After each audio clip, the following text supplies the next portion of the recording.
In this video, I will be discussing some more research on 3 herbs in Chuan Tang. First, let's talk about Baiguo, also known as ginkgo seed. If you know your supplements very well, then you'd know that ginkgo is often used as a brain food. Classically, ginkgo has also been used to treat problems in the lungs. So what's the science behind Baiguo and why is it good for the lungs? Some researchers from China looked specifically at Ginkgolide B, a compound extracted from Baiguo, and they found very similar results to the research paper on Chuan Tang that I just mentioned.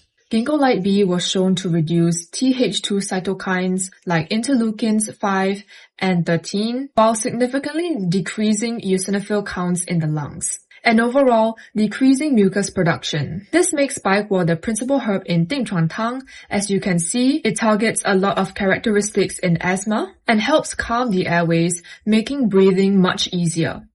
Next up, I'll be talking about Sangbai Pi.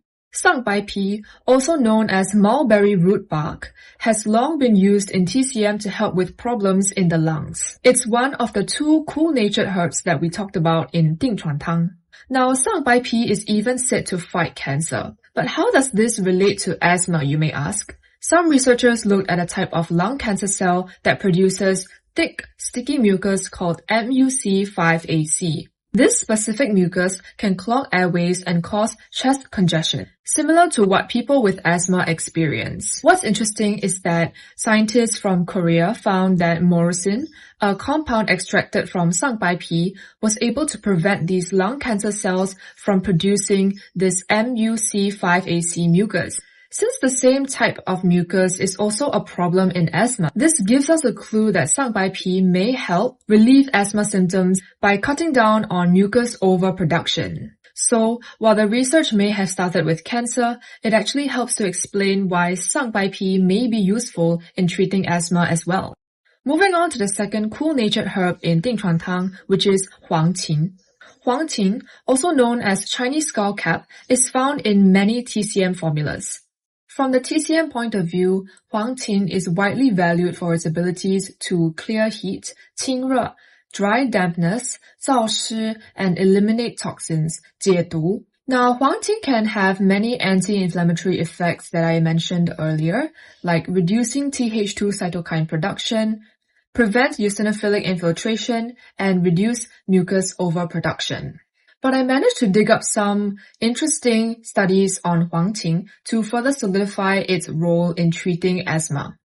Vicoline, a compound in Huang was found to inhibit excessive growth of airway smooth muscle cells in asthmatic mice models. Sometimes, people with asthma may find that their airways are not responsive to bronchodilating drugs. This is mainly because in asthma, the smooth muscle of the airways is too thick, possibly due to excessive growth of smooth muscle cells.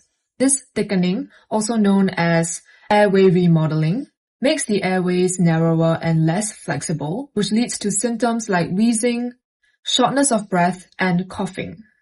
This overgrowth of smooth muscle cells in the airways makes the airways more sensitive and likely to constrict in response to triggers, causing airflow obstruction and making asthma attacks more frequent and severe. But thankfully, Huang is able to step in by interfering with a protein signaling pathway that is involved in the overgrowth of smooth muscle cells in the airways. Therefore, this research shows that Huang is almost like an all-rounder herb that not only calms inflammation, reduces allergic responses, but also helps to prevent the physical changes in the airways that make asthma harder to control over time.